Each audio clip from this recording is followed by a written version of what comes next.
comment construire ce prompt-là. Il y a déjà quelques préalables pour bien construire un prompt. Bonjour à toutes et à tous. Vous m'entendez très bien, j'espère. Si vous m'entendez, veuillez lever votre pouce ou faites-moi signe. Vous m'entendez? OK. Merci beaucoup. Donc, soyez les bienvenus à cette conférence en ligne dénommée IA Tilé Acte 1. Donc, IA Tilé qui signifie en langue bamanatine qui signifie soleil, c'est l'ère de l'IA. Donc, cette initiative a été mise en place dans le but de nous permettre de mieux comprendre les IA et de pouvoir en tirer profit. Donc, de façon mensuelle, nous allons organiser une conférence en ligne sur l'IA appliquée dans un domaine bien précis. Et pour le premier acte, nous avons décidé de consacrer cela à l'IA appliquée à la création de contenu. Et notre conférencier du jour est M. Omar Coulibaly, dont je vais présenter à long et à large dans les prochaines minutes. Donc, comme je l'ai dit tantôt, notre premier thème pour cette longue initiative qui va se dérouler de façon mensuelle est consacré à la création de contenu à l'ère de l'intelligence artificielle.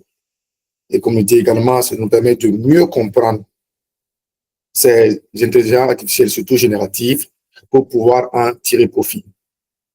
Actuellement, nous n'échappons pas aux IA. Les IA ont envahi notre vie sur différents plans, que ce soit sur le plan social, académique, professionnel, communicationnel, même médical. Et c'est dans ce sens qu'il est important pour nous de pouvoir en tirer profit, mieux les connaître, mieux les cerner. Donc, pour le thème d'aujourd'hui, nous aurons comme invité M. Omar Coulibaly, qui est notre frère de l'AES, notre frère malien, qui est un consultant en communication et marketing. Donc, très brièvement, sa biographie. Il a plus de 5 ans d'expérience dans le domaine de la communication digitale et de la stratégie de marque. Il est passionné par la communication et la transmission du savoir. Il accompagne depuis plusieurs années des jeunes entrepreneurs, des jeunes professionnels dans le développement de leur visibilité et de leur marque personnelle à travers des approches concrètes et adaptées au contexte africain. Donc, Omar, notre conférencier du jour, a été sollicité par des entreprises de renom telles que Canal+, Mali, Malibara, AFG Bank ou encore TM1 TV. Aussi, il intervient régulièrement comme formateur et conférencier sur des thématiques liées au marketing digital, au personal branding et à l'intelligence artificielle appliquée à la création de contenu. Un fait très intéressant, c'est qu'il est auteur d'un livre dénommé Le marketing à l'africaine. Donc, il milite pour une approche du marketing enracinée dans les réalités culturelles, économiques et sociales du continent africain. Donc, Monsieur Coulibaly va nous entretenir sur ce thème durant 30 minutes. Et après son exposé de 30 minutes, on aura l'opportunité de mener des séances de questions-réponses.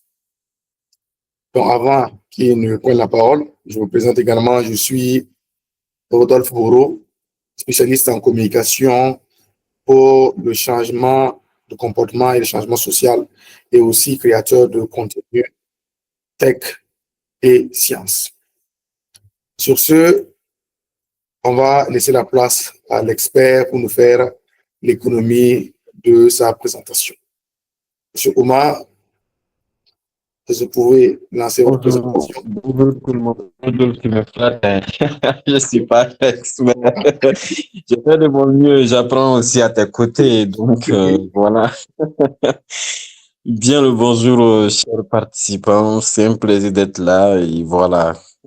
Ça va être l'occasion aussi de partager le peu de connaissances que j'ai, le peu de compétences que j'ai acquises dans ce domaine et j'espère qu'après, peut-être à la fin de cette session, c'est vrai que 1 heure, c'est pas beaucoup, c'est pas beaucoup en termes de transfert de compétences, de formation, mais je vais faire de mon mieux pour que chacun puisse, voilà, sortir au moins avec quelque chose, quoi.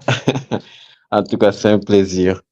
Donc, je m'en vais. Rodolphe, en termes de présentation, il a déjà tout dit, quoi. Donc, je vais pas revenir là-dessus, vu que nous n'avons qu'1 heure de, voilà, de présentation. Donc, sur ce, je vais partager mon écran. Voilà. OK. Top.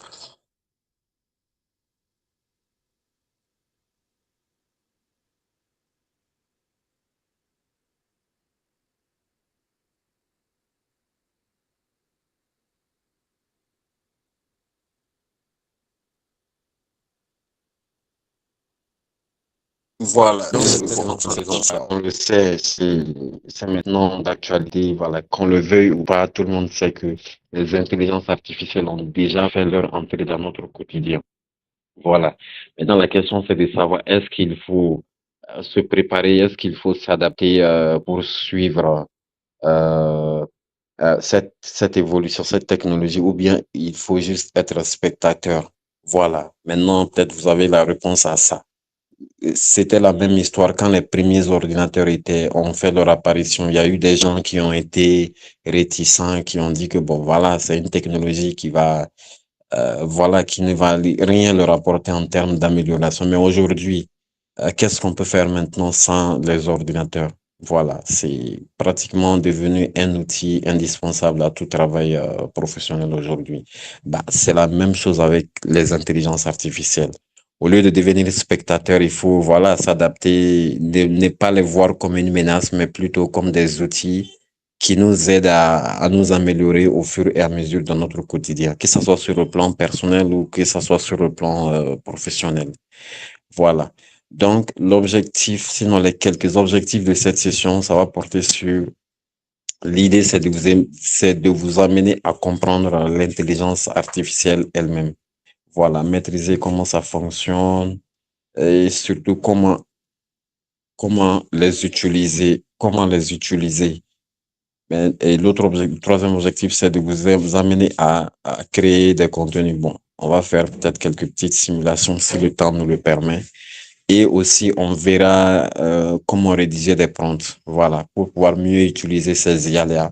Ces IA, il y a des préalables. Et qui dit préalable dit la manière de les utiliser. Sauf que beaucoup utilisent l'IA, mais beaucoup ne savent pas aussi voilà, comment les utiliser.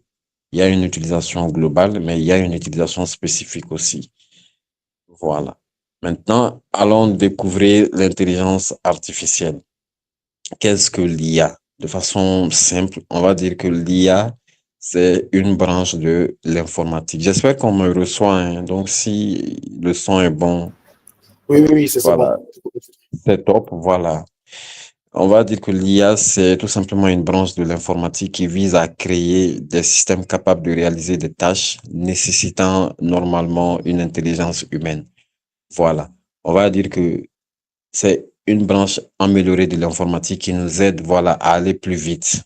Voilà. C'est des outils qui font la même chose que nous, ce que nous faisons d'habitude, mais la seule différence, c'est qu'ils sont beaucoup plus structurés que nous, ils sont beaucoup plus rapides, ils sont beaucoup plus productifs.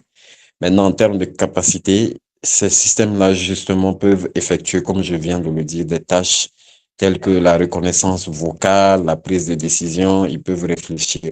Voilà. Ils peuvent nous proposer des idées, nous amener à trouver des réponses aux questions que l'on se pose. Mais sauf que ça ne remplacera jamais l'intelligence humaine. Ça peut aussi faire la traduction linguistique, la traduction de langue.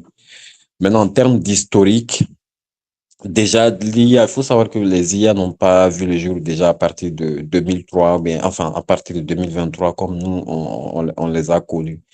Ça a commencé depuis dans les années 1950 avec les premiers chercheurs commençait à se questionner sur la possibilité de savoir si on pouvait créer des machines capables de réfléchir par elles-mêmes, comme un humain. Voilà.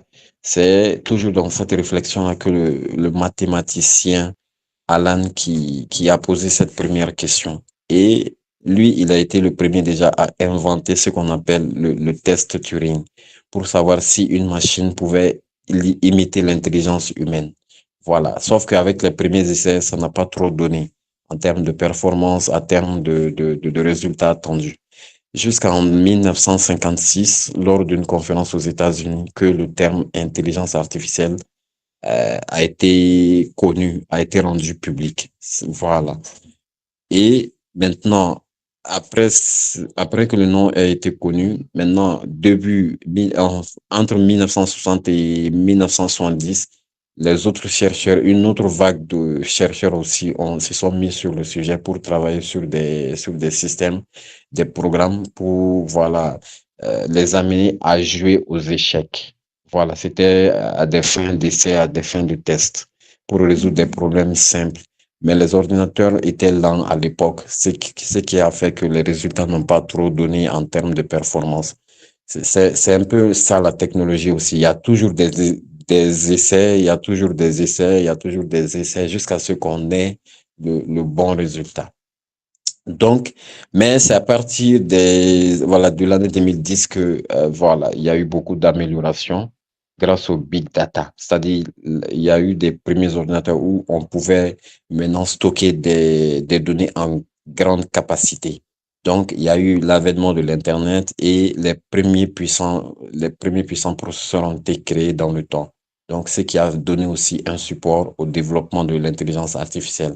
Donc, pendant cette période, l'IA était déjà devenue, voilà, capable de reconnaître des visages, de traduire des langues, d'aider à conduire les voitures, créer du texte. Voilà, c'est tout un tas d'essais. Les premiers essais ont échoué. Il y a eu d'autres chercheurs qui se sont mis sur le sujet et au fur et à mesure, jusqu'à ce qu'on puisse avoir des systèmes capables de faire de grosses tâches en fait. Voilà. Et il faut savoir que l'IA, c'est pas bien avant ChatGPT que nous connaissons. L'IA a toujours été présente dans nos appareils téléphoniques, les assistants virtuels comme Siri, les Google Assistant, tous ces systèmes-là utilisent déjà de l'intelligence artificielle. Sauf que, voilà, on ne s'en rendait pas compte. Voilà. Et ça existait aussi dans les véhicules. Il y a des véhicules voilà, qui sont dotés de systèmes d'intelligence artificielle. Voilà, on peut conduire la voiture, mais ils sont plus fréquents dans les pays les plus développés, en fait. Ou peut-être par commande vocale, on peut juste dire aux voitures de démarrer, ou bien quand il y a un danger en cours de route, la voiture est capable de détecter s'il y a un danger à quelques kilomètres, s'il y a un danger à 1000 voilà, à deviner des choses, des dangers. Et l'IA était aussi présente bien avant dans les maisons, mais c'est des maisons développées, pas nous, nos maisons à façon africaine. Voilà. Et ces maisons-là sont dotées d'intelligence artificielle pour, voilà, permettre différents ajustements. Par exemple, quand il fait chaud, la climatisation se met en marche. Quand il y a un danger d'incendie, voilà, il y a toutes les mesures qui sont prises automatiquement. Et même dans les usines, l'IA est fortement utilisée là-bas pour la fabrication des véhicules, des gros engins, etc. Pour dire que c'est pas maintenant avec ChatGPT que l'IA a vu le jour. C'était présente bien avant ça. L'IA aussi est présente dans nos réseaux sociaux. Quand nous connectons sur Facebook, au fur et à mesure que nous consommons les contenus, et à chaque fois, les algorithmes se basent sur des systèmes d'IA aussi pour nous faire des recommandations. Si tu likes un contenu du genre humoristique, ça veut dire que l'IA, voilà, ça va, le robot va détecter constamment pour te faire une proposition du même type de contenu. Voilà, donc c'était prévu. Le micro de qui? C'est le micro de qui? L'entendez, tu veux Excusez-moi, couper ton pour micro, les s'il te plaît. interventions, il faut attendre d'abord, sinon on va pas finir, hein. Il y avait un souci, je ne comprenais pas. Allô? Non, c'est bon maintenant, c'est bon. On continue. La personne avait une question. Non, non, c'était micro ouvert comme ça seulement. Tu peux continuer. Ah, ok, d'accord. Les Pour questions, les c'est à la questions, fin de la présentation. de les noter, voilà. Merci de noter les questions et voilà, donc on pourra vite finir. Merci, oui, c'est compris. Maintenant, l'IA aussi a été utilisée, voilà, dans l'analyse des données. Donc, avant de se mettre sur de grosses capacités de données pour faire des calculs, il suffit juste d'utiliser l'IA maintenant pour nous faire une synthèse de toutes ces données-là. Et même en termes de modération de contenu, les algorithmes se basent sur les IA pour toujours améliorer l'expérience utilisateur. Pour dire que c'est pas maintenant que, voilà, les IA ont vu le jour. Maintenant, en termes de fonctionnement, comment fonctionne une intelligence artificielle? Voilà, beaucoup se questionnent peut-être là-dessus. C'est magique quand tu donnes une question à ChatGPT et en moins de quelques secondes, tu as ta réponse. Voilà, il faut savoir que une intelligence, ça fonctionne comme un cerveau informatique, mais qui est capable d'apprendre et de prendre des décisions. Peut-être pour ceux qui ont expérimenté, en 2023 et maintenant en 2025. Pour ceux qui ont expérimenté ChatGPT, vous voyez qu'il y a nettement une amélioration. Voilà. Parce que ces outils aussi apprennent avec nous. C'est pourquoi quand on utilise des prompts, on le nourrit avec nos données, en fait, nos informations. Donc, c'est sur la base de ces informations aussi qu'il nous donne ces résultats. Avant, les résultats que ChatGPT donnait en 2023 ne sont pas les mêmes voilà, qu'aujourd'hui en 2025. C'est beaucoup amélioré, c'est beaucoup plus spécifique par rapport aux premières années. Voilà. Donc, c'est comme un cerveau qui apprend au fur et à mesure. Maintenant, quand vous lui apprenez quelque chose, voilà, l'exemple, c'est comme si euh, euh, euh, quand vous apprenez quelque chose en regardant des exemples, une IA fait aussi la même chose. C'est comme quand vous allez dans un musée ou bien dans un parc, dans une exposition, et que vous regardiez des choses, le cerveau enregistre au fur et à mesure. Faites immersion dans une pièce, vous regardez les objets d'art, et au fur et à mesure que vous les regardez, le cerveau enregistre au fur et à mesure. L'IA aussi, c'est un peu la même chose. À chaque fois que vous lui fournissez les informations en termes de brief, il va enregistrer, l'outil va enregistrer ça, c'est sur cette base qui va vous produire des résultats. Donc, une fois qu'elle a suffisamment d'informations, l'IA va créer des modèles ou des règles pour savoir comment reconnaître quelque chose de nouveau. Par exemple, quand vous lui soumettez une image de votre animal de compagnie, il va catégoriser ça pour dire que ah, cette image-là, c'est une image de chien ou bien c'est une image d'un chat. L'IA va catégoriser ça. Et quand vous lui fournissez une image d'un plan bâtiment, par exemple, bien d'une maison, l'IA aussi va catégoriser ça, identifier comme quoi que c'est une image d'un plan bâtiment. Elle va catégoriser ça. Donc, elle va comparer, il y a plusieurs compartiments dans son cerveau et dans chacun de ces compartiments-là, elle va classifier les informations en fonction de ça. C'est pourquoi elle est rapide dans tout ce qui concerne les réponses. Voilà, c'est parce qu'elle compartimente les informations en fonction de nos interactions. C'est pourquoi peut-être quand vous essayez de discuter avec lui, l'IA nous connaît plus que nous-mêmes davantage. Pour ceux qui ont utilisé, peut-être une question bête sur ChatGPT, qu'est-ce que tu penses de moi en tant que personne? Et il est capable de te dire exactement tes points forts et tes points faibles. Juste parce que vous avez passé assez de temps à interagir avec l'outil. Et l'outil apprend de vous au fur et à mesure, de votre personnalité, de ce que vous aimez, de votre style d'écriture, de votre niveau de réflexion. C'est la même chose. Voilà, moi, mon chat GPT n'est pas le même chat GPT que utilise, par exemple, un tel ou une telle. Chaque utilisateur a son propre modèle, en fait. Par exemple, moi, mon modèle peut dire plus de choses que moi. Toi, ton modèle peut dire plus de choses que toi, sur toi. C'est la même chose, en fait. Donc, une fois que l'IA est suffisamment entraînée, elle peut être utilisée pour répondre maintenant à des questions. C'est un peu ça. Voilà. Maintenant, on a différentes catégories d'intelligence artificielle aussi qu'il faut connaître. Voilà. Et parmi toutes ces IA, il y a différentes catégories. C'est pas que ChatGPT. Quand on dit IA seulement, beaucoup pensent à ChatGPT. ChatGPT, c'est un outil parmi des milliers d'autres outils IA. Voilà. Donc, en termes de catégories, on a les IA conversationnelles. Voilà. Et dans ces IA conversationnelles, on a des outils comme ChatGPT. Quand on dit IA conversationnelle, c'est des outils avec qui on peut interagir. C'est comme un chatbot, en fait. Voilà, c'est ce qu'on appelle les outils, les IA conversationnelles. Et parmi eux, ces outils, on a ChatGPT, on a Claude aussi, qui peuvent mener des conversations naturelles, répondre à des questions et générer du contenu textuel. Voilà. C'est comme des chatbots en fait. On discute avec eux et ils nous aident dans nos réflexions, ils nous aident dans nos éléments de réponse. La deuxième catégorie, on a les IA de recherche augmentée. Voilà. Et parmi ces IA, on retrouve des outils comme Perplexity AI, que moi je recommanderais fortement pour ceux qui travaillent beaucoup avec les données statistiques. La différence avec ChatGPT, ChatGPT invente des chiffres en fait. ChatGPT peut inventer des chiffres, peut donner de fausses informations en termes de pourcentage. Or, la différence avec Perplexity AI, quand tu donnes une question, l'outil va faire le tour de tous les sites web qui ont traité le même sujet avec des données statistiques fraîches, en fait. C'est ça la différence avec ChatGPT. Donc, pour ceux d'entre vous qui travaillent beaucoup avec les données, les statistiques, je vous recommande d'utiliser Perplexity AI. Ça a une version gratuite avec une fonctionnalité pro pour trois moments d'utilisation seulement, pour trois requêtes. Sinon, au-delà de ça, il vous demande de passer à la version pro. Je pense que c'est $20. Il y a Perplexity AI qui combine la recherche d'informations et l'analyse de données pour fournir des réponses complètes basées sur diverses sources, en fait.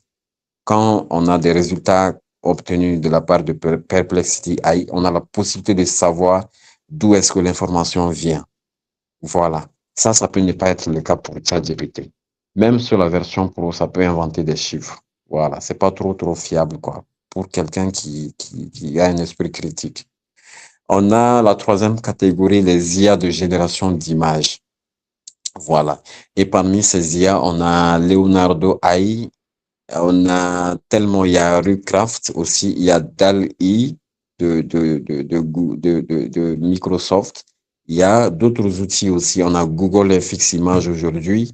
Voilà, beaucoup d'autres outils ont vu le jour entre-temps. Il y a Google Images FX, il y a Google Studio. Tous ces outils sont gratuits qui permettent de générer des images à l'infini. Même ChatGPT aujourd'hui peut générer une image. Et maintenant, la quatrième catégorie, ça, c'est les IA de génération de vidéos. On a des IA qui peuvent nous générer des vidéos. Parmi ces IA, on a une vidéo qui peut, par exemple, parler, faire une présentation sur une histoire, par exemple, comment est-ce que la pyramide en Égypte a été construite. Tu lui donnes juste un prompt et ça va te donner une vidéo en termes d'historique sur comment la pyramide en Égypte a été faite. La voix off est intégrée, les transitions sont intégrées, tout est fluide en fait. Il y a une version gratuite, mais pour une durée d'utilisation limitée. Voilà. Et enfin, la dernière catégorie, ça c'est les IA spécialisées. L'écriture est petite, voilà. Les IA spécialisées, voilà. C'est des outils de comptabilité, par exemple, pour ceux qui évoluent dans le domaine juridique ou bien dans le domaine de la comptabilité, il y a des outils aussi spécifiés aussi dans ces domaines-là qui peuvent vous aider, par exemple, à faire l'analyse financière de votre entreprise. Voilà, même dans le domaine juridique, de fournir des contrats de collaboration si vous devez collaborer avec des gens. Ça, ce sont des IA spécialisés. Voilà. Vu qu'on ne va pas pouvoir tout voir en une heure, peut-être après la session, Rodolphe, je te partagerai le lien vers différentes catégories d'IA avec leurs fonctionnalités. Je pense que ça va aider beaucoup. Maintenant, les prérequis pour l'utilisation de l'IA. Comme je le dis, pour euh, te déplacer d'un point A vers un point B, il faut avoir un prérequis. Par exemple, je dois quitter telle zone vers telle zone. La première des choses, c'est que j'ai un véhicule. Il suffit pas seulement d'avoir un véhicule, il faut savoir conduire. Il suffit pas seulement de savoir conduire, il faut aussi maîtriser l'itinéraire. C'est très important. pour arriver à bon port. C'est la même chose avec l'utilisation de l'IA, ce qu'on appelle les prérequis. Pour pouvoir utiliser l'IA, il y a des prérequis qu'on doit maîtriser. Le premier prérequis, c'est quoi? Il faut maîtriser les outils informatiques. Ça peut paraître anodin, bien banal, bien bizarre, mais il faut maîtriser les outils informatiques. Il y a une chose, beaucoup ont un téléphone, mais beaucoup ne savent pas se servir du téléphone. Ça peut peut-être faire rire, mais c'est un constat que nous avons tous un téléphone, mais rarement, euh, quand on prend le potentiel de nos appareils mobiles là, je peux vous garantir qu'on ne les utilise même pas à 10%. Voilà. Donc, le premier prérequis, il faut savoir utiliser les outils informatiques, savoir utiliser efficacement les appareils tels que nos téléphones mobiles, les tablettes et même les ordinateurs. Le deuxième prérequis, c'est quoi? Il faut maîtriser la langue. C'est très important. Savoir bien s'exprimer en français et ou en anglais. L'anglais même, c'est ce qui est recommandé par les experts en IA. Parce que la plupart des outils ont été conçus par des ingénieurs anglophones. Donc, ce qui fait que la première langue que l'IA, sur laquelle l'IA même a été formée, ça c'est l'anglais. À défaut, il faut maîtriser le français, c'est très important. Si tu ne peux pas mieux converser avec l'IA, c'est très difficile d'avoir un bon rendu en termes de résultats. C'est compliqué. Ensuite, il faut avoir un esprit critique très développé. Beaucoup de gens, par exemple, quand ils font une recherche sur ChatGPT, beaucoup se limitent à la première réponse que l'IA va nous donner. Beaucoup même ne prennent pas le temps de lire. La première réponse, généralement, elle est trop vague. Donc, il faut avoir un esprit critique pour lire, remettre en question certaines parties de l'IA. Il faut savoir que ces IA-là n'ont pas été créées pour nous contredire. Ils nous donnent toujours raison. Je sais pas pour ceux d'entre vous qui ont expérimenté. L'IA, ChatGPT nous donne toujours raison. Même si on dit que le ciel est bleu, il va dire que c'est vrai avec son argument. C'est pas c'est pour ceux qui ont expérimenté. Ils nous donnent toujours raison. À la base, ils n'ont pas été conçus pour contredire l'être humain. Ils nous donnent toujours raison. Même si on dit que l'eau est sucrée, il va dire que c'est vrai. Il va inventer un faux argument pour nous convaincre, pour dire que c'est vrai. Donc, il faut avoir un esprit critique pour remettre en cause certaines de ces informations. Ensuite, il faut avoir de la curiosité et une ouverture d'esprit. C'est très important. Être curieux et avoir une volonté d'explorer de nouvelles idées. Tu poses une problématique à ChatGPT, il te donne une réponse.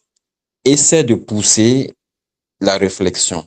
Essaie de l'amener à voir la réponse sous un autre angle, sous une autre perception, avec une autre formulation. C'est très important. Maintenant, vous aurez la chance d'avoir un bon résultat, même si c'est pas à 100%, mais au moins c'est à 90% proche de la réalité. Mais sauf que à cause de la paresse intellectuelle et voilà, du manque de temps, on se limite seulement à la première réponse, ce qui est très grave en fait. Voilà. Comment créer du contenu textuel avec l'IA. Maintenant, allons découvrir le prompt. Ce que j'avais dit le prompt, c'est tout simplement une instruction formulée qu'on donne à l'IA afin qu'elle puisse nous donner un résultat. C'est comme quand tu dis à un enfant, va à la boutique, tu donnes de l'argent à un enfant, va à la boutique, va m'acheter ceci, va m'acheter cela. C'est la même chose avec l'usage du prompt. C'est quoi le rôle du prompt? Le prompt sert de guide pour l'IA pour définir la tâche à effectuer. Voilà. C'est comme, et par exemple, quand vous ouvrez ChatGPT, si vous n'écrivez pas, bah, ChatGPT ne peut pas deviner ce que vous voulez.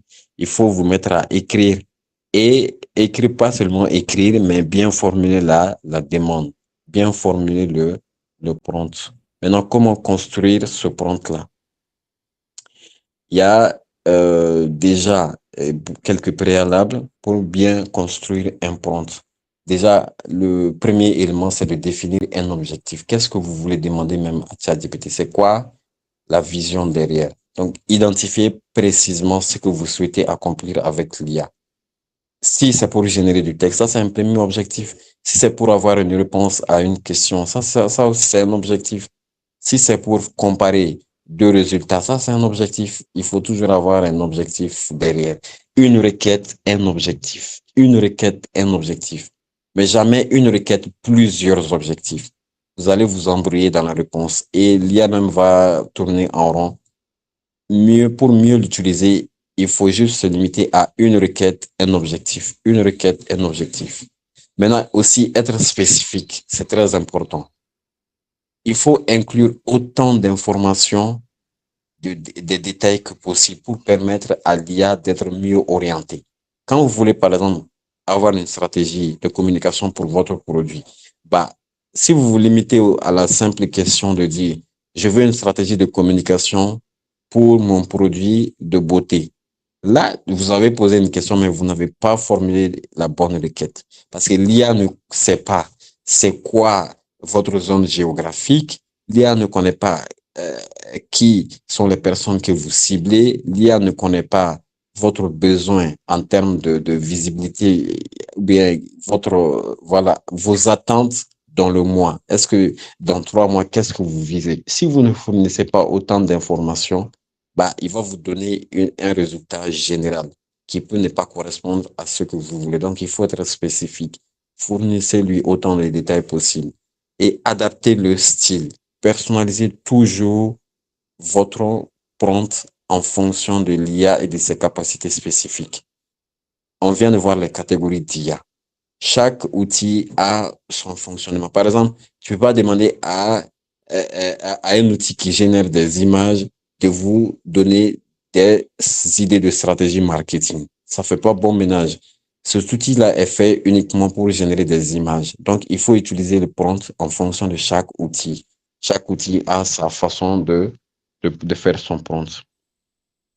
Maintenant, quelques exemples de prompts que j'ai réunis pour vous. C'est ce que moi je vais appeler le prompt parfait.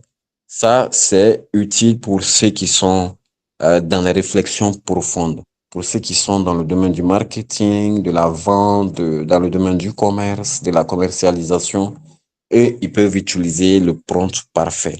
L'idée, c'est vraiment de soumettre un brief complet. Voilà. Et dans cet exemple-là, voilà comment on formule le prompt parfait. Ça peut être utilisé pour ceux qui sont qui veulent des résultats approfondis, qui veulent des choses vraiment approfondies. Il faut savoir que l'IA n'a pas de personnalité. OK?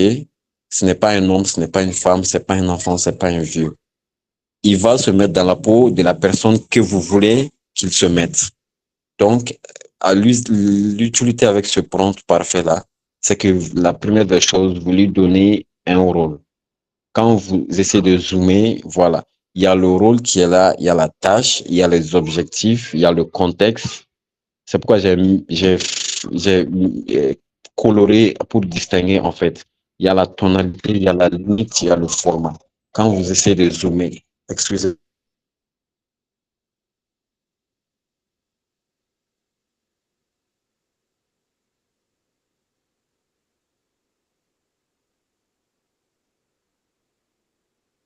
Excusez-moi, voilà, donc c'est pourquoi j'ai essayé de différencier avec les couleurs. Quand vous essayez de zoomer, j'ai dit, vous êtes un spécialiste du marketing de contenu travaillant dans le domaine de la vente de formation en ligne.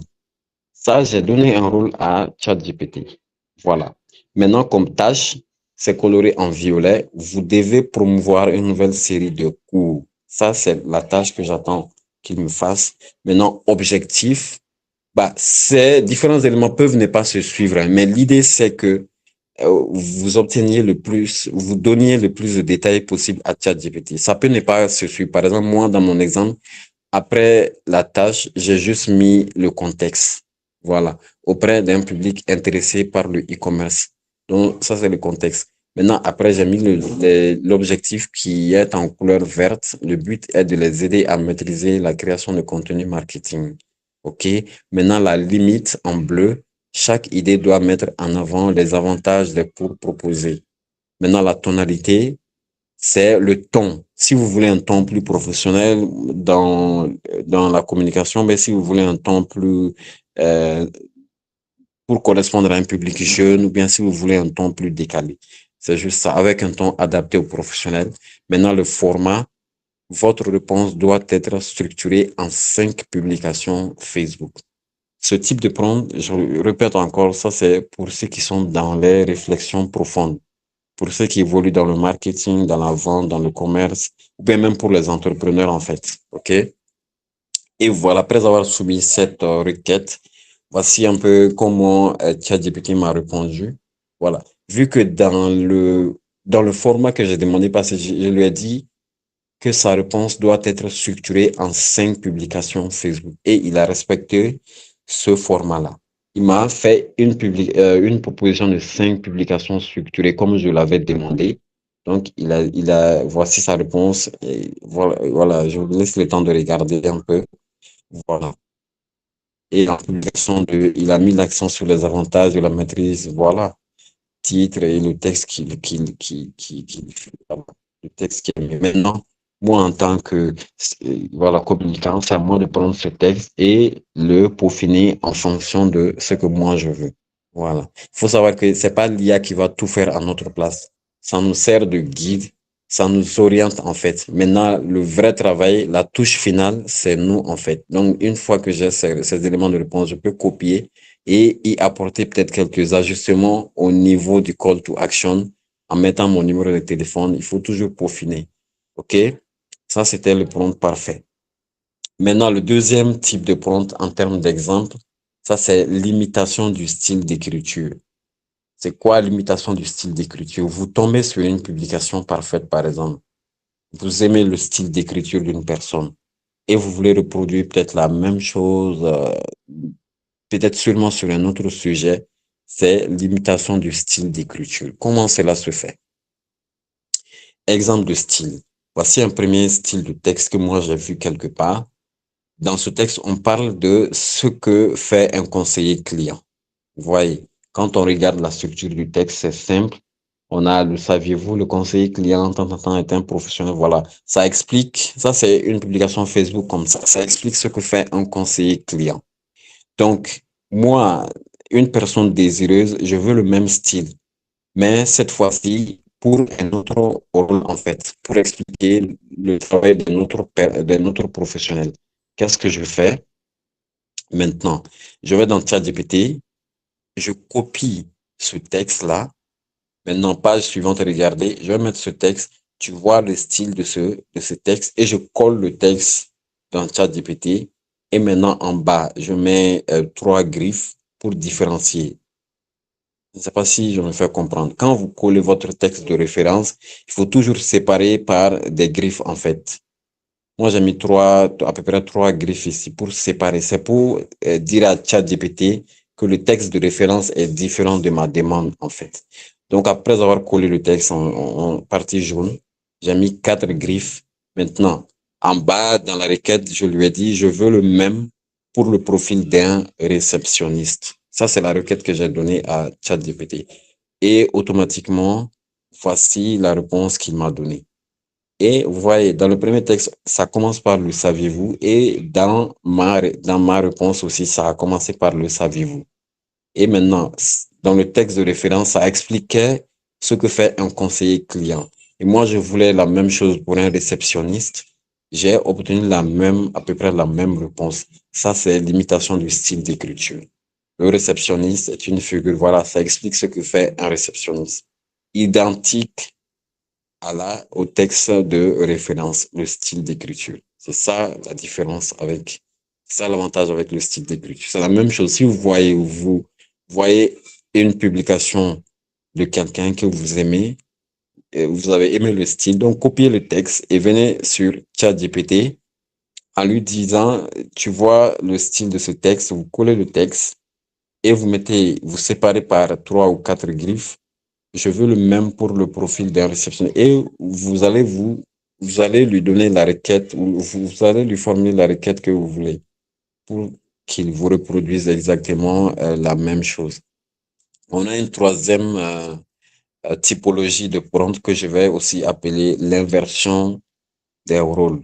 Le principe, c'est que au lieu que vous fournissiez d'abord les premiers éléments à l'IA, vous allez lui demander de vous poser des questions. OK? Ça, c'est pour ceux qui sont dans le domaine entrepreneurial, qui veulent peut-être une étude approfondie sur leur business model.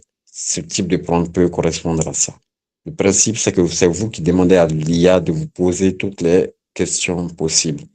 L'avantage avec ça, c'est que cette technique, ça permet vraiment une compréhension plus approfondie de votre activité ou de votre projet, comme je le dis. Ça peut être utile pour les entrepreneurs, ceux qui sont dans le business. Maintenant, comment on formule ce prompt? C'est le texte là que vous allez copier, vous allez mettre dans ChatGPT. Je voudrais lancer un business en ligne et avoir un plan marketing bien détaillé, du début jusqu'à l'exécution, avec un retour planning clair. Maintenant, pour mieux répondre à ma demande, posez-moi toutes les questions possibles pour avoir assez d'informations. Là, c'est vous qui demandez à l'IA de vous poser des questions. Et voici la requête que j'avais mis. Et voilà la réponse de ChatGPT. Donc, il m'a dit pour m'aider à élaborer un plan marketing, il me pose une série de questions. Donc, moi, en tant qu'entrepreneur, je dois prendre le temps de renseigner toutes ces informations. OK? C'est vrai, si vous êtes pressé, ne vous donnez pas cet exercice-là. Parce que la plupart d'entre nous, là, on est tellement pressé qu'on ne prend pas le temps de bien faire les choses.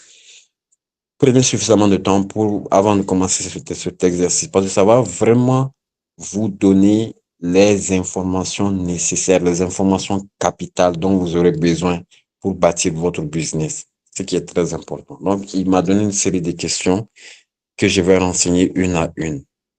OK, donc dès que je réponds à ces questions, il va me répondre en fonction de ce que je lui aurais donné comme information. C'est très important pour ceux qui sont dans le business. Donc, prenez vraiment du temps pour ça. Et à la fin, voici, je vais dire, voilà, une autre typologie de prompt que je vais appeler l'utilisation de modèles. Ça aussi, ça peut servir aux gens qui sont dans le marketing, dans la création de contenu. Voilà, il s'agit de donner une instruction à ChatGPT pour exécuter selon un modèle spécifique. Voilà. Ce type de prompt est utile pour créer des publications destinées peut-être aux réseaux sociaux, même pour les campagnes en ville, même pour les spots. OK? On a des techniques en marketing qu'on appelle le BABA, c'est-à-dire avant, après le pont. Dans le BABA, on décrit la situation avant, on imagine la situation et après, on propose un pont. Bon, ça, c'est beaucoup utilisé par les marketeurs. Je ne sais pas s'il y a des marketeurs parmi vous. Il y a une autre technique qu'on appelle la méthode AIDA. Attention, intérêt, désir, action. Il y a une autre technique qu'on appelle APP, accord, promesse, aperçu. Bon, c'est des techniques qu'on utilise beaucoup dans les messages marketing là, pour vendre des produits, des services. Voilà, l'idée, c'est de demander à ChatGPT de lui donner toujours un rôle. Tu es vendeur, tu évolues dans le domaine électronique, ta cible est composée de voilà. Maintenant, utilise AIDA, comme je le dis, c'est l'utilisation des modèles. Je lui ai dit d'utiliser la méthode AIDA pour structurer le texte avec un call to action vers un numéro de téléphone. OK? Et lorsque j'ai fait ça, voici un peu la réponse qu'il m'a donnée. OK? Donc, attention, voici, il m'a donné le premier texte de attention.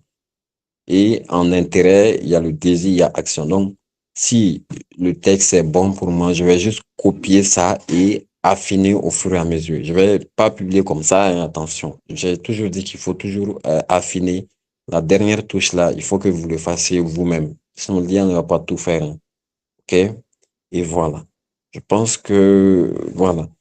Et à la fin, on a une autre typologie de prompt que je vais appeler les instructions personnalisées. OK?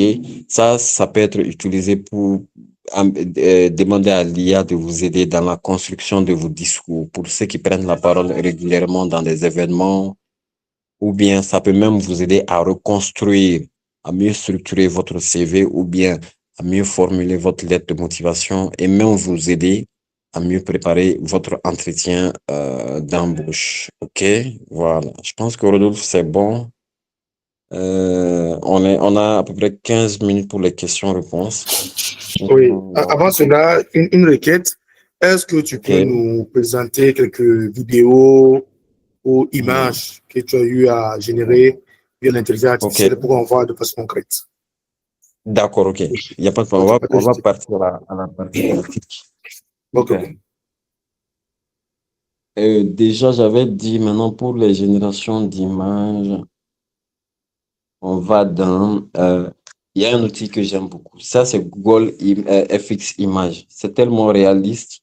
Par exemple, vous tapez le nom Google FX Images. OK?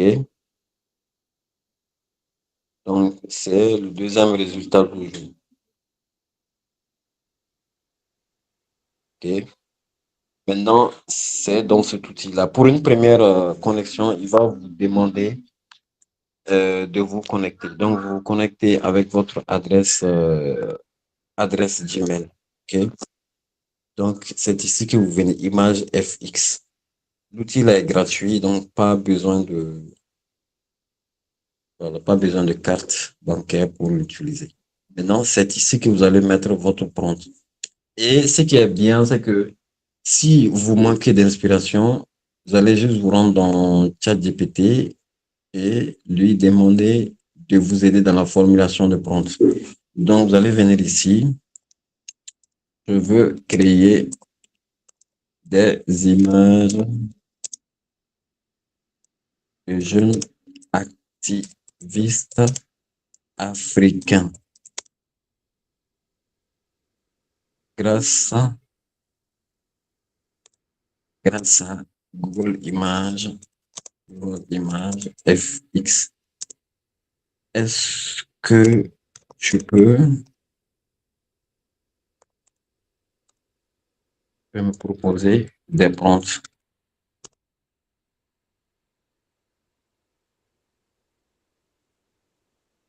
Est-ce que tu peux me proposer des prompts? Voilà. Donc, l'idée avec ça, c'est que si vous manquez d'inspiration, vous allez chercher de l'inspiration sur ChatGPT. Voilà, il y a différentes propositions. Donc, c'est à moi de voir ce qui peut être cohérent avec ma demande. Donc, je copie les prompts et je viens dans Image FX. Donc, je colle le prompt. Il faut savoir que maintenant, dans la partie paramètres, le paramètre par défaut, par exemple, en termes de format, généralement, c'est sur le 16:9, c'est-à-dire le format rectangulaire, l'écran de l'ordinateur. Maintenant, si je veux un format portrait, façon affichage TikTok, je peux prendre le format 9:16. C'est format portrait. OK? Donc, j'ai le prompt ici et je mets créer. Et je vais patienter un peu. Donc, je disais, le premier prompt, je vais le copier. Je reviens dans image fixe. Je colle le texte.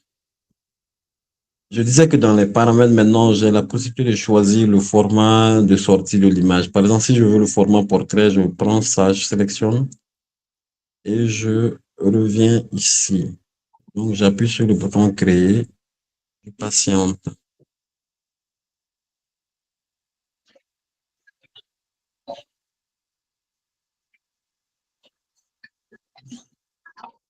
Voilà. Donc, vous voyez, on a notre premier résultat qui est là. Donc, on a 4 propositions, voilà, qu'on peut télécharger. On peut toutes les télécharger, hein. Voilà, ça, c'était le premier prompt. Vous voyez, pour voir.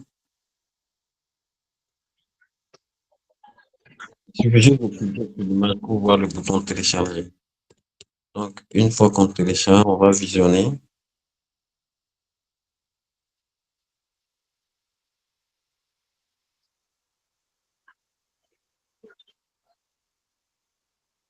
Ouais, tellement l'image est réaliste, vous voyez vous-même. Ouais, l'image est tellement réaliste. C'est ça la particularité avec FX. Ça rend tellement réaliste. Si on ne vous dit pas que c'est pas, ça a été généré par l'IA, personne ne va. Ouais, tellement top.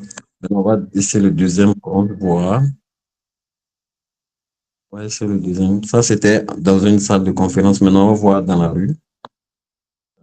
Comme ça, ici,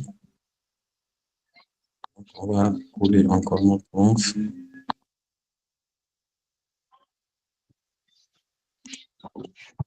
On crée.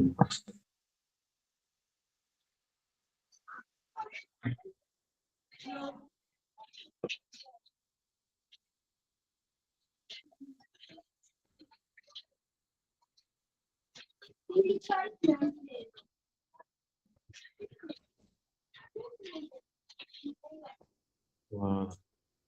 Donc, on a d'autres images.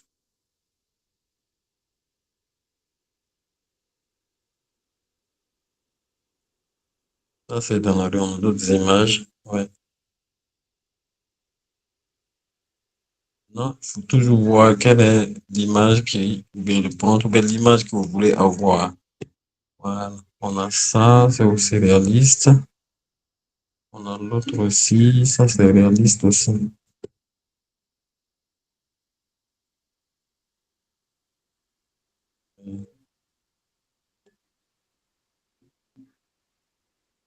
Voilà, donc ça c'était la génération d'images avec Google Images FX. On va voir maintenant, pour ceux qui ont peut-être, on va maintenant voir un autre outil qui s'appelle Google Studio, qui permet de faire, par exemple, rassembler plusieurs éléments pour en faire une image. Maintenant, c'est Google Studio qui fait ça. Maintenant, quand, pour une première utilisation, il va vous demander de vous connecter avec votre adresse. OK? Soit à défaut, vous allez sur Gemini. Pour ceux qui veulent, voilà. Il y a Google Studio, il y a Google Gemini aussi. Donc, l'idée avec ça, supposons moi, on va chercher l'image ou bien euh, chemise. Vous pouvez le faire même avec les images de vos produits en chemise africaine pour hommes. Chemise africaine pour hommes. Euh, voilà, supposons ça. Supposons que ça, c'est mon produit. Donc, j'ai l'image.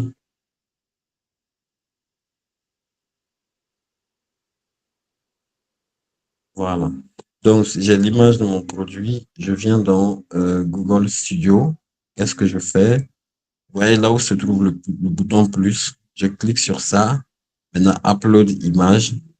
Je vais chercher l'image de mon produit. Maintenant, l'idée, c'est que je veux faire porter cette chemise-là par un homme africain dans un studio, dans un studio professionnel. Donc, après avoir téléchargé mon image, je viens ici. Donc, fais-moi porter cette chemise par un jeune homme africain souriant et qui se tient dans un studio photo professionnel. Voyez un peu, c'est ce que je disais dans les explications. Chaque outil a sa façon de faire son prompt. OK? Là, on ne va pas demander de stratégie marketing parce que ce n'est pas l'outil adéquat pour ça. OK? Dans un studio professionnel. OK. Maintenant, on va lancer la requête et on va voir ce que ça va nous donner. Cet outil aussi est gratuit, hein, et Google Studio. Mais il y a un certain nombre de générations qu'on ne peut pas dépasser. OK? Voici un peu l'image que ça nous donne. Donc ça peut être intéressant pour les e-commerçants qui ont des modèles, qui ont des produits. Voyez un peu ce que ça a donné. Voyez un peu. Voyez un peu. Donc, ça peut être vraiment intéressant pour les e-commerçants. Voilà. Donc, on peut télécharger l'image en bonne qualité.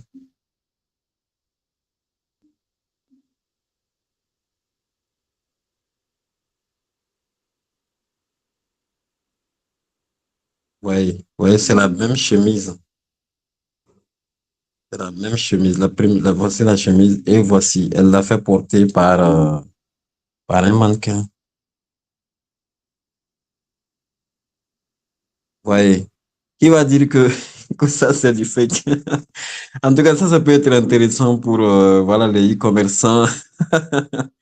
Ça peut être intéressant pour les e-commerçants. Vous pouvez faire la même chose pour ceux qui sont dans la vente de parfums ou bien de savon ou bien de produits cosmétiques. Vous pouvez faire l'essai. Il suffit juste de lui soumettre l'image et être spécifique dans la demande. Je répète toujours. Il faut être spécifique dans la demande. Vous voyez comment j'ai fait mon prompt ici. Produit me signale que nous allons arriver à la fin. C'est bon en termes de Oui. démonstration ou bien on crée un autre lien? Non, c'est bon, c'est bon, c'est bon. C'est bon? C'est bon Voilà. maintenant. Non, on peut continuer. Il y a pas, normalement, ça doit pouvoir OK.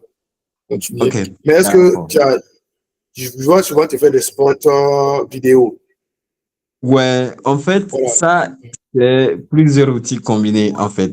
Par exemple, Effectivement, donc, oui, par exemple, ça, juste nous montrer un exemple. Voilà. Déjà, un produit fini. Déjà que tu as ouais, déjà ouais, c'est ça. Oui, eu à oui, faire. Voilà. je Voilà. vais montrer ça.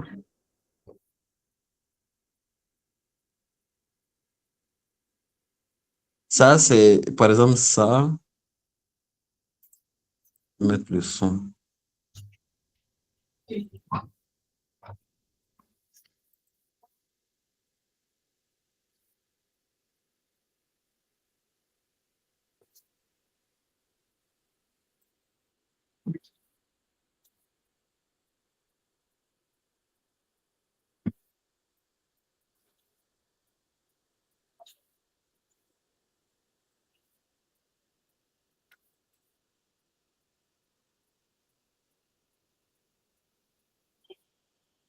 Tu sens dans les bureaux modernes, Est-ce qu'on entend le son? dans le bas du dos, Oui, oui, ces oui. signes peuvent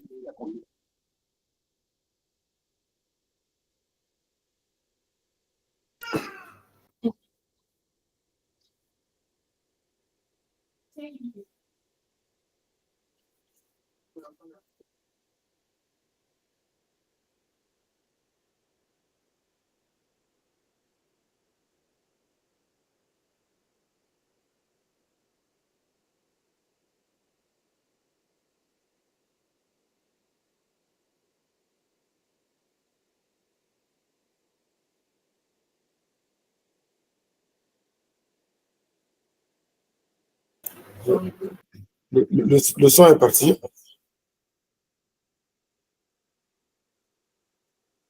Au moins, tu nous entends?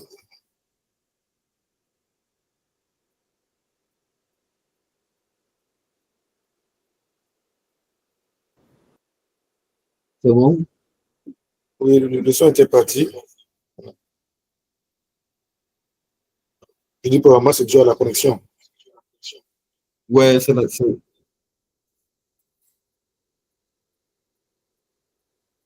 Ok, il n'y a pas de souci. De toute façon, on a vu un rendu et tu as dit effectivement qu'on utilise plusieurs outils pour pouvoir atteindre ce résultat. c'est ça, c'est plusieurs outils, en fait. Par exemple, pour ce spot, bon, même s'il n'y a pas il y a pas de son, je vais vous montrer quand même. Ah, j'avais fait un truc là. Euh,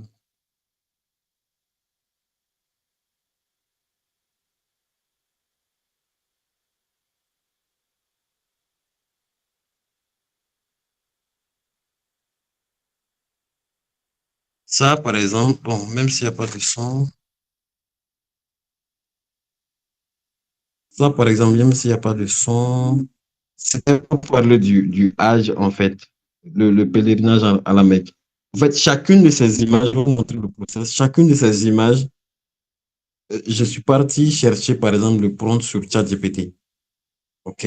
Je lui ai expliqué le contexte. Maintenant que je veux réaliser une vidéo pour promouvoir les services de voyage pour une agence de voyage qui évolue dans le domaine du pèlerinage, en fait. Voilà, donc je lui ai demandé de me faire proposer des prompts pour générer d'abord des images comme on l'avait fait ici. OK? Donc maintenant, en fonction des prompts et des détails de chaque prompt, j'ai copié-collé les prompts un à un et je suis venu ici créer les images de façon séparée. OK? J'ai pris, vu que c'était une vidéo format rectangulaire, donc c'était un format paysage. Donc, à chaque fois, je copiais les prompts et je venais les utiliser pour avoir les images. OK? Maintenant, pour les animer, c'est un autre outil qui fait ça, qui s'appelle Kling Eye. Mais ça, cet outil est payant, en fait. C'est Kling Eye qui permet de les animer. OK? Kling AI qui permet de les animer. Donc, c'est pas un seul outil pour créer une vidéo directement. C'est Kling AI qui les anime. Donc, à chaque fois que j'ai mes images déjà, par exemple pour ceci, je venais sur Kling AI. Il faut que je me connecte. Ouais, c'est Kling AI qui permet, voilà, que je me connecte avant.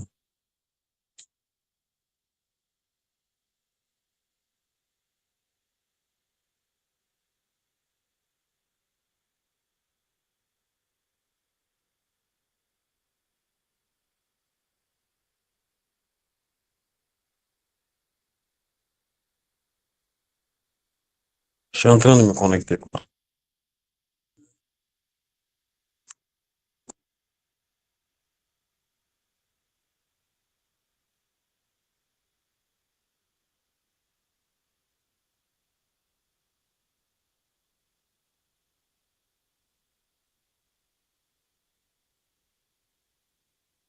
Voilà, donc c'est cet outil-là.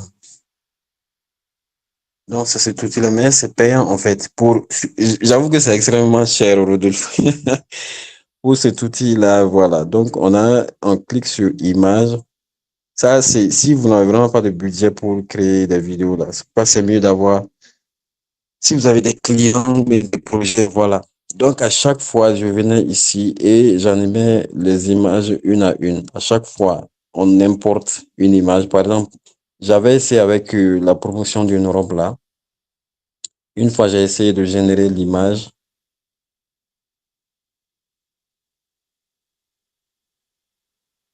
OK.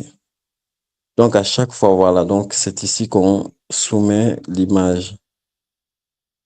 Ouais, l'outil a beaucoup de fonctionnalités. OK. Donc, une fois qu'on soumet notre image ici, on met le prompt dédié. Par exemple, si on veut que le personnage fasse un mouvement, par exemple, marche vers le devant du caméra, ou bien si on veut que la personne s'asseye, ou bien si on veut que la personne rie un peu. Donc, c'est ce détail-là qu'il faut mettre ici dans le prompt. Et une fois, on clique sur le bouton générer.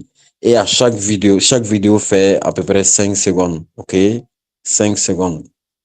Donc, c'est comme ça. Une fois que j'ai les vidéos déjà générées, donc c'est là où je vais sur CapCut pour ceux qui utilisent. Je vais sur CapCut maintenant pour essayer de faire un montage manuel, en fait. C'est comme un montage vidéo, quoi. J'essaie de mettre les plans qu'il faut. Et maintenant, pour la voix off, je vais sur Eleven Labs. Je vais mettre le texte que je veux pour avoir la voix off. Donc, une fois que je télécharge la voix off, je viens dans CapCut, je vais mettre la voix off sur la vidéo et les transitions que je fais sur CapCut. C'est comme ça. C'est toute une série d'actions, en fait. Voilà. C'est un peu complexe. Maintenant, par contre, il y a un autre outil, Grok, qui peut faire, par exemple, des animations d'images de façon drôle. Par exemple, Grok AI, ça, c'est l'IA de Twitter. Grok AI, ça, c'est l'IA de Twitter. Donc, il faut juste taper le nom comme ça. Je pense que c'est gratuit parce que moi, je l'utilise gratuitement. Donc, quand on va sur Grok AI, on vient, pour une première utilisation, toujours, ils vont vous demander de vous inscrire. Non, il faut avoir un compte Twitter, je crois, pour utiliser Grok. Je pense que c'est lié au compte Twitter. OK? Donc, quand vous venez dans Imagine, moi, j'avais généré des images déjà. Quand vous venez dans Imagine, maintenant, on va essayer d'animer l'image du jeune homme qu'on avait. Voilà, ce jeune homme-là. On va essayer d'animer cette image.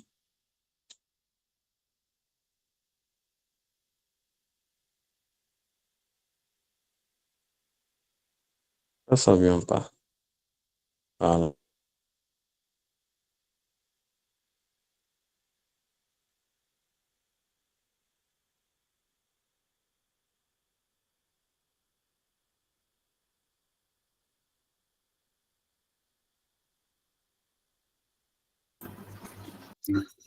Comment tu nous entends?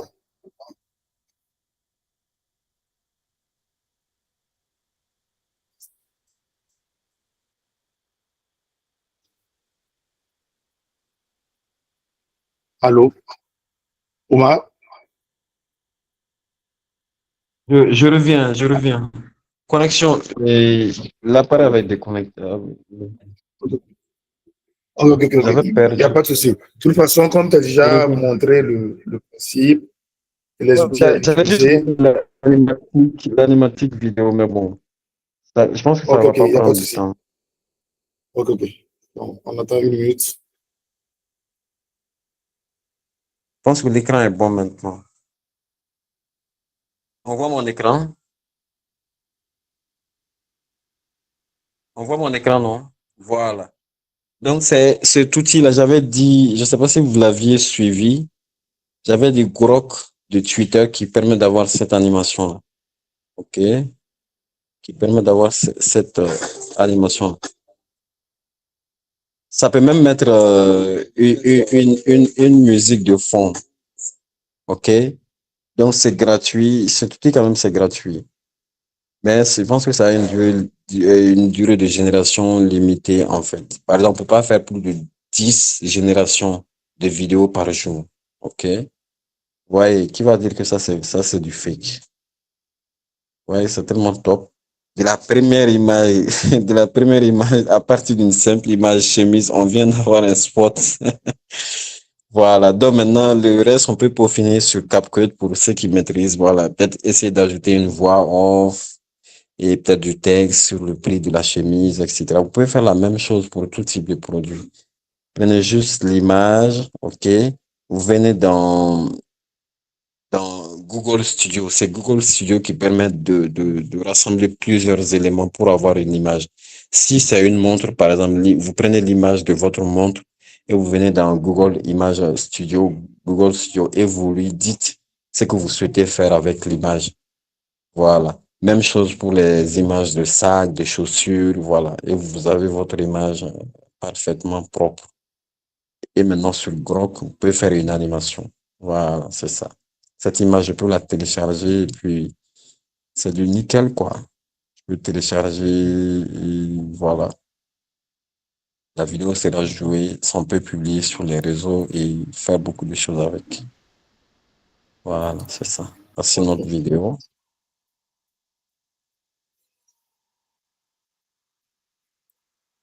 Voilà, voici notre vidéo.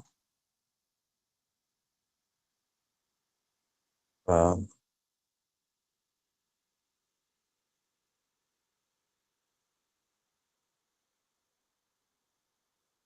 Et Voilà. voilà. Super. Je pense qu'on Vraiment, a, ouais, on a fait c'est l'essentiel. exceptionnel. Ouais. On a Merci fait beaucoup à toi. l'essentiel, voilà. Ouais, c'est un plaisir. Merci beaucoup à toi. Voilà, merci pour ta bien présentation et un peu de cela d'avoir lié la théorie et la pratique. On a beaucoup, un peu sur l'historique des IA, sur la conception des pompes, sur la création de contenu même déjà. Et en plus de cela, Exactement, tu allais ouais. à la pratique, tu as montré des cas concrets qui seront très utiles Ouais, pour chaque participant sur le plan exactement. personnel, professionnel et autres. Vraiment, un grand merci à Ouais, toi pour ce grand effort. Et nous ouais. sommes maintenant à la phase des questions. Voilà. C'est les questions, il y a deux manières de poser des questions. Vous pouvez écrire vos questions dans le chat ou encore activer votre micro et poser vos questions. Toutes les questions sont les bienvenues. Nous sommes tous ici pour apprendre. Et c'est ensemble qu'on va parfaire nos différentes connaissances. Donc, la parole à celui ou celle qui veut la prendre. Question.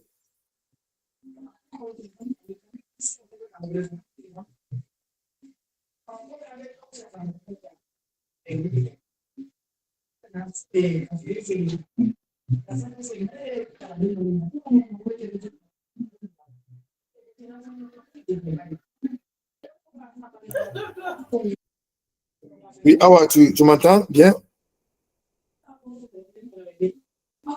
Awa, ton piano. Oui, Rodolphe, je te reçois parfaitement. Ok, ok. Question. Oui, je te reçois, mais tu sais que je vous ai perdu pendant un bon bout de temps. C'est à la fin, carrément, que j'ai pu avoir encore.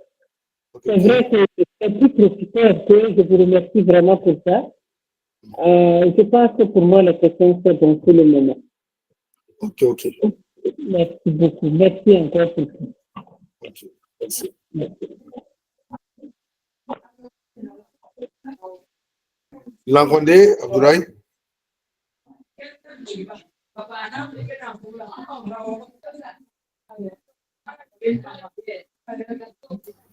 Langondé, Kadi Etier, Anaïs Mounet, Linda, ok. Imelda Bachono. Vous pouvez aller à votre question. Oui, bonjour à tous, bonjour au formateur et vraiment un grand merci à lui pour cette formation. C'est vrai qu'on entend parler de l'IA et tout, mais faudrait-il savoir l'utiliser et voilà, savoir son fonctionnement et tout. Euh, il a donné un peu les différents IA qu'on a ici pour la création de contenu. Bon, c'est vrai que je vous écris en cours, mais je vois qu'il a parlé de Perplexity, ChatGPT lui-même. Je pense qu'il y a DeepSeek aussi. Moi, ma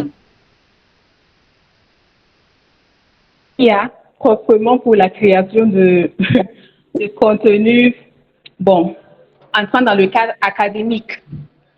Moi, par exemple, je suis en train de mon mémoire, je suis en pleine validation de mon mémoire et j'avoue que l'IA m'aide. Et voilà pour mes et tout. Maintenant, c'est vrai que bon, à certains niveaux, il n'arrive pas à me comprendre, à me donner exactement les réponses que je veux. Et donc, j'aimerais savoir s'il y a proprement des outils au cadre académique, en fait. Oui, Je ne sais pas si il vous y a m'avez entendu. des IA qui peuvent être utiles dans le domaine académique, c'est ça?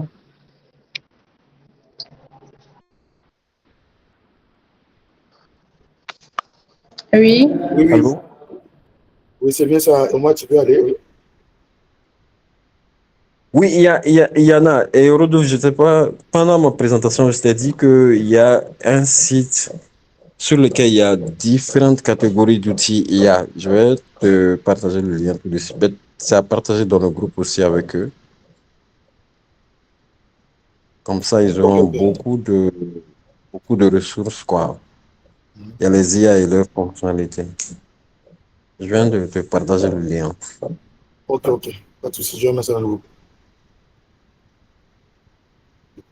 Merci beaucoup.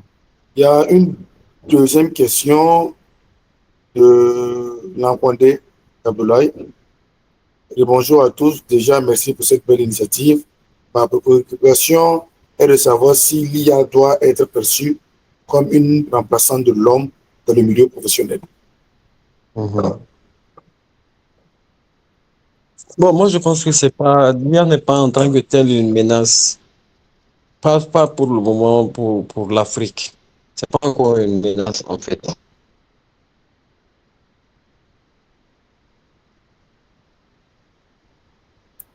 Allô, allô, Omar, on t'a perdu? Allô, Mais allô, allô, Omar, ce passé, ça nous pousse à aller au-delà de notre champ de réflexion, en fait. Il faut vraiment apprendre à Omar, les est-ce que tu peux utiliser. recommencer? Allô? Omar, oui, on t'avait perdu à ce moment. Peux-tu recommencer ta réponse, s'il te plaît? Ok, je disais que pour sa réponse, je disais que l'IA n'est pas une menace, en fait. Pas pour le moment pour l'Afrique. C'est pas une menace. Il faut quand même pas rester spectateur. Il faut apprendre à les utiliser. Parce que ça nous aide énormément en termes de productivité, ça nous aide en termes de réflexion même, en fait. Voilà. C'est des outils. Ne les voyons pas comme des menaces. C'est plutôt des outils. Mais il faut pas que on reste juste spectateur, en fait. Apprenons à les utiliser, mais avec une certaine parcimonie, mais avec modération, en fait. Ne pas devenir aussi, comment dire, trop addictif à l'IA. Sachons aussi utiliser notre cerveau des fois. Mais quand même, c'est pas, faut pas les voir comme des menaces, en fait, ces outils IA-là. C'est ce que je peux donner comme conseil. Ok, merci beaucoup. Avoir Il a posé une deuxième question. Aussi, est-ce que l'IA Mhm. va contribuer à tuer le génie littéraire des écrivains? Le génie littéraire des... Des écrivains. Ah, je ne pense pas, je ne pense pas, je ne pense pas. En fait, l'IA ne va pas remplacer en fait l'authenticité. L'IA ne va pas remplacer. L'IA ne connaît pas les expériences sur le terrain. Or, le génie littéraire se base sur des expériences peut-être personnelles, sur du vécu, voilà, ou bien sur les faits qui se produisent réellement dans la société pour écrire. Et ce sont des choses qui ne sont pas connues par l'IA. OK? Il y a des informations sur notre culture, il y a des choses sur notre environnement qui n'est pas peut-être connu par l'IA. Moi, je pense que l'IA ne peut pas remplacer le génie littéraire, en fait. Je ne pense pas. Je ne pense pas. Parce que malgré tout, il y aura toujours de l'authenticité qu'il faut prouver, il y aura toujours de la qualité qu'il faudra aussi prouver. Donc, du coup, l'IA, je ne pense pas. Moi, à mon avis, je ne pense pas. J'espère qu'on m'a entendu. Ok. Merci beaucoup, on t'a entendu. Il y avait la main de Nestor, oui. Nestor, tu peux y aller. D'accord, bonjour à tout le monde et bonjour à toi, Goro, et pour et cette initiative qui permet à nous autres aussi de pouvoir mieux comprendre l'intelligence artificielle et ses avantages. Et merci aussi au formateur pour sa présentation. Et moi, ma question, c'est pour rejoindre ce que, et comment dire, celle qui s'intéressait au cas de la rédaction des mémoires disait. Et c'était beaucoup Mhm. plus pour savoir, est-ce qu'il y a une possibilité peut-être pour les professeurs de savoir qu'on s'est adossé à l'intelligence artificielle en quelque sorte pour faire nos recherches. Par exemple, peut-être que tu as déjà fini la première partie ou la deuxième partie de ton mémoire et étant devant le professeur, en prenant ton document, bon, il te fait comprendre que voici, tu as eu à utiliser l'intelligence artificielle pour ton travail. Et je voulais savoir, est-ce qu'il y a une possibilité réellement, à lui, son niveau de savoir, en tout cas, que c'est à travers l'intelligence artificielle que, voilà, le mouvement a été conçu. Si oui, voilà, quels sont ces points qui nous permettent de pouvoir mieux comprendre cela. Merci. C'est une belle question. C'est une très belle question. Effectivement, il y a, bon, dans certaines structures, elles utilisent des outils pour détecter si un travail a été fait par l'IA. Notamment, c'est beaucoup utilisé dans les organisations académiques pour tester le niveau des étudiants. Voilà. Et ils utilisent beaucoup des outils de détection. Il y a aussi des outils pour humaniser ce qu'on appelle les textes générés par l'IA. Donc, tapez juste sur Google comment humaniser un texte généré par l'IA. OK? Donc, maintenant, dans les résultats de Google, il y a beaucoup d'outils. OK? Il y en a tellement. Il y a Humanise, il y a, faites la recherche vous-même. Il y a Bipass GPT aussi qui est performant, qui est top. Mais sauf que la plupart d'entre eux sont des outils payants, en fait. OK? Donc, une fois que vous utilisez ces outils, ça va vous coller le texte que vous avez généré avec ChatGPT et vous mettez là-bas. Ça va corriger le texte et enlever toute la partie qui permet maintenant de savoir que c'est un texte généré par l'IA. OK? Tapez juste sur Google comment humaniser un texte généré par l'IA.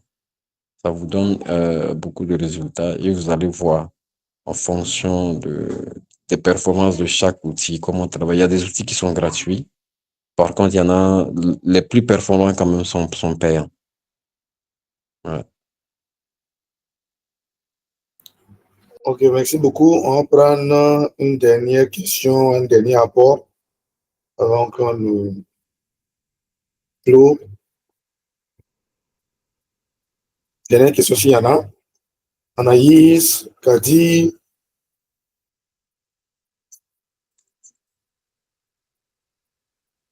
Arnaud Sama.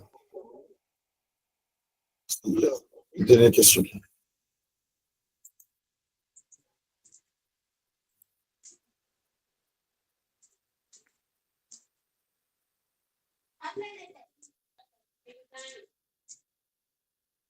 C'est bon?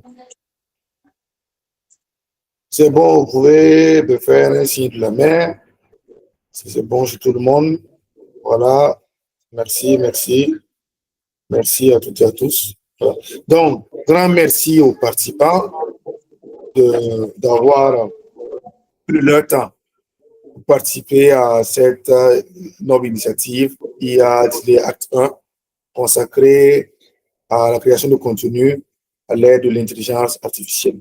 Et grand merci aussi à notre expert. Je ne vais pas l'appeler expert, mais tu as démontré tout à l'heure que tu es un grand expert. Je sais que tu es une référence en termes de communication digitale et à IA générative au Mali. Je suis ce que tu fais, c'est vraiment exceptionnel. C'était mon ancien collègue à Totem Expérience, une agence de communication. Ouais, on a eu une belle expérience. Voilà, on a eu une très belle expérience là-bas, 2021, 2022. Voilà. Et très fier de toi, de ce que tu fais, tout ça. Grand merci à toi. Ouais. La communauté est créée. Voilà, on est sur WhatsApp. Donc, le but, comme je l'ai dit, ce sont des conférences mensuelles. Et pour ce mois, c'est l'IA à la création de contenu. Et pour le mois prochain, je suis en train de voir d'autres pistes. J'ai déjà vu un à RH, l'IA appliqué au recrutement. Également, j'ai vu notre ami pour le faire consacré à l'agriculture. Donc, IA appliqué à l'agriculture. Donc, c'est ce grand merci à toutes et à tous. On se retrouve pour une prochaine conférence. Merci et bon week-end. Voilà, bon week-end à tous. Merci, bon week-end à tout un chacun. On est ensemble. Merci. Bye. Ouais.